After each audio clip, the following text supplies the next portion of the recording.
காளையார்கோவில் என்பது தமிழ்நாட்டில் சிவகங்கை மாவட்டத்தில் உள்ள ஒரு புனித தலமாகும்.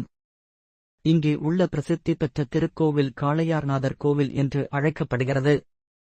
இந்த கோவிலில் பரமசிவன் காளையார்நாதர் என்ற திருநாமத்துடன் பிரதிஷ்டிக்கப்பட்டுள்ளார். இந்த ஆலயத்தில் அவர் சுவாமி விக்ரம சேதுபதி, மருது சகோதரர்கள் மற்றும் சின்ன மருது முதலியோரால் பராமரிக்கப்பட்டது. குறிப்பாக மருது பாண்டியர்கள் இந்த கோவிலை தங்களது சுதந்திரப் போராட்ட காலத்தில் முக்கிய இடமாக கொண்டு செயல்பட்டனர். இந்த கோயில் கட்டிடக்கலை பாண்டியர், நாயக்கர் மற்றும் மேல்துறை நாயக்கர் காலகட்டங்களை பிரதிபலிக்கிறது. கோயிலின் சுற்றுச்சுவரும் ராஜகோபுரமும் உண்டியல் மண்டபமும் தொல்லியல் முக்கியத்துவம் வாய்ந்தவை. காளையார்கோவில் நகரம் இந்த கோயிலைச் சுற்றியே உருவானது என்று கூறப்படுகிறது. ஆண்டுதோறும் மகா சிவராத்திரி, திருவாதிரை மற்றும் ஆவணி மாத திருவிழா பெருமையுடன் நடைபெறுகிறது.